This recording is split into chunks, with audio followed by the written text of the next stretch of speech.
Hello, everyone. Welcome to week 7. This week, we are going to dig in to developing a philosophy of teaching and learning. And a philosophy is something that describes your beliefs and your values. So you will be writing your first philosophy of teaching and learning, otherwise called philosophy of education. You will be asked about your philosophy of education in an interview, probably, when you're interviewing for your first teaching job or any teaching job.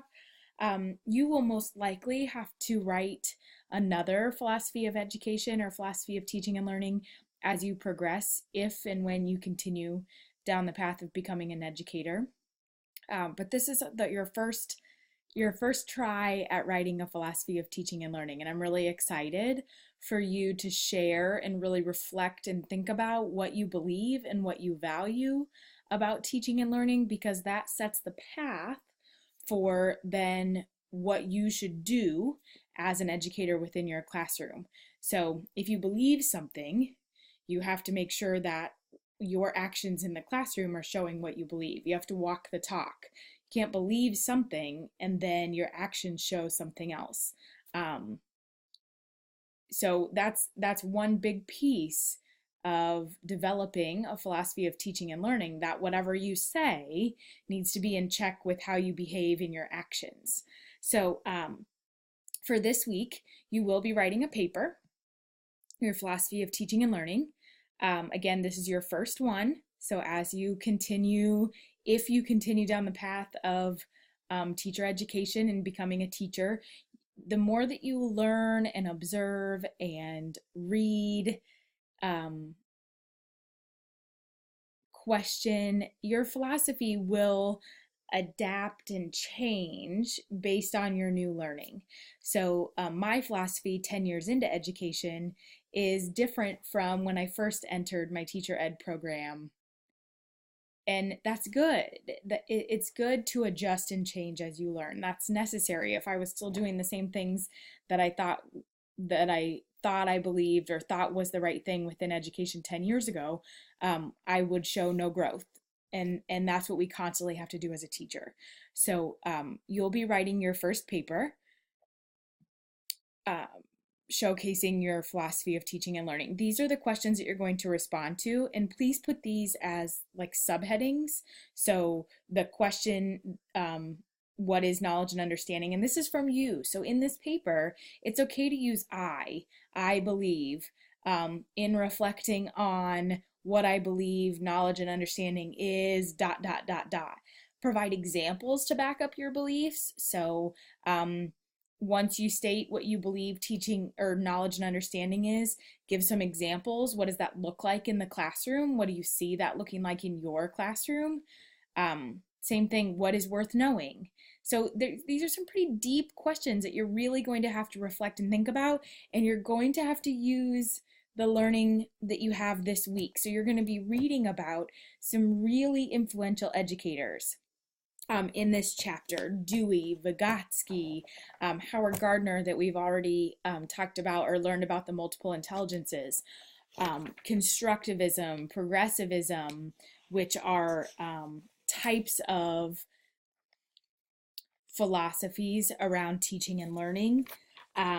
There's a teacher from Iowa mentioned in here, which is pretty exciting. Pavlov, Skinner, Thorndike, all of these names that I'm listing off. As you progress through your education career, your pre-service courses, you will be able to fire off these names as well. You'll have to take an educational psychology course if you continue down the path of becoming a teacher, and you will learn a lot more about Vygotsky and Piaget, Dewey, all of those, Wiggins. Diane McCarty is the one that I said is from Iowa, so that's pretty awesome. She's referenced on page 225. Hilda Taba is a very influential educator. So these stories that you read about, and these people, these very famous educators that came before us, their ideas and their research and their learning should have somewhat of an influence on your philosophy of teaching and learning. So use them. My example is how to give credit So if I believe along the lines of the work of John Dewey, this is what it would sound like if you were reading my paper. So I've given you an example of how I want you to use the ideas that you read from in the text. You could also use some of your own experiences as a student, so that's going to guide some of your beliefs and values. So I want you to, that's the big piece for this week. I've provided you with this link. I want my students to see many different views as a teacher from the Bill and Melinda Gates Foundation. So Bill and Melinda Gates have a huge educational foundation that they pour a lot of money into and a lot of research into. They both have a big passion for educators. And so I want you to watch this video. It's about a teacher sharing her philosophy. I think it's important for you to hear from some teachers. So this is an example. You can also read the blog, but I really want you to watch the video. So if you click on this link, you'll be able to listen to her. And then there's an example teaching philosophy that's a link, and it's actually a teacher's website. It's not in the format of ours, obviously, but it's nice for you to see an example. So this was I want my students to see many different views. So you can read through this, and then this is the video that I want you to watch, the interview with Bill Gates. But go ahead and read through this. It gives you a good kind of base of what, some ideas and some examples of what a philosophy of teaching sounds like. And then this example teaching philosophy is a website of this teacher. She teaches English. And so if you read through this, you kind of get a sense of what she believes. You notice that she uses I believe, a key to success. So this is another good example that I want you to take a look at. And it's not going to necessarily, I'm not expecting you to take what those teachers are saying and put them into your own philosophy. Your philosophy of teaching and learning is something that you have to live by and stand by. Now, this is your first one, so you're probably going to come back to this. I hope you do if and when you become a teacher and you read back through it, and you might chuckle at a couple things like, yeah, I thought that was real life, and it's definitely not. And that's okay. That's okay. This is your first one. But to also be able to come back to this philosophy of teaching and learning and say, yeah, I'm doing that in my classroom and it's working, will be really cool. So those are a couple things for that. The discussion this week is a little bit different. I want you to use it as a sounding board. So as you're thinking about these questions, I want you to throw out some things that you're thinking about or brainstorming, or so I'm going to ask you to post in this to be a sounding board. And by what I mean by that is that you could post something and be like, hey, I'm kind of struggling with this. What are you guys thinking as far as what you believe for this question? Or maybe something that you're like, this is definitely what I believe, and you throw it out there because maybe somebody else has a question about it. So this week's post is really for you all to use as a way to see what each other is thinking. I'm going to read your philosophy of education papers. I'll be able to read them top to bottom as many times as I want when you turn them in, but you don't have that privilege of reading each other's.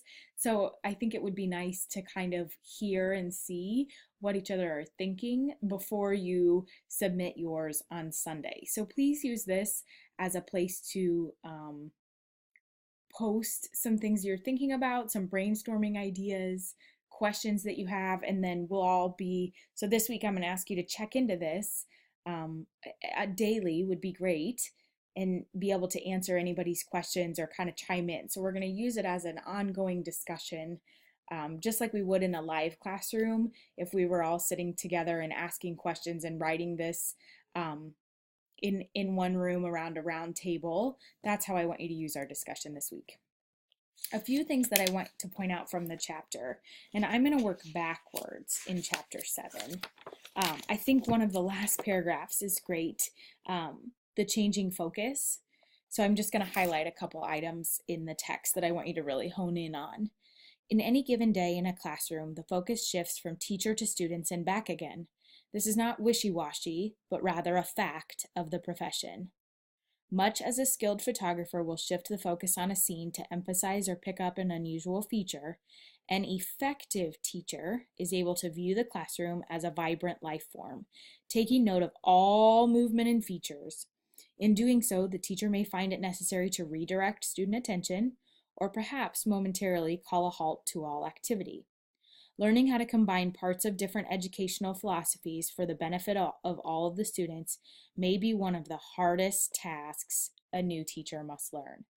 So you're going to read about Vygotsky, Dewey, Piaget, Hilda Taba, all of those educators that I keep listing off. You're going to read about their philosophies, constructivism, progressivism. You kind of have to meld those all together into your own philosophy and figure out who you are as an educator and what you believe about teaching and learning. And I would definitely agree with the authors of this book. It is one of the hardest tasks a new teacher has to learn. I think you all can probably think about teachers you've had that really have a good sense of their classroom. They're constantly monitoring what's happening. They're monitoring students' body language. They're picking up on things when they're going down a wrong path. They're highlighting things when students are really clicking in all cylinders. And then you can think about teachers that you've had that don't have that insight. Things are lost and they just continue talking even though students are giving body language like we have no idea what's going on, and they just continue to go and go and go and go and not halt and pay attention and really survey what's happening with their students. I mentioned some of the philosophers already. I want to talk about teacher-focused classrooms. So this is on page 237.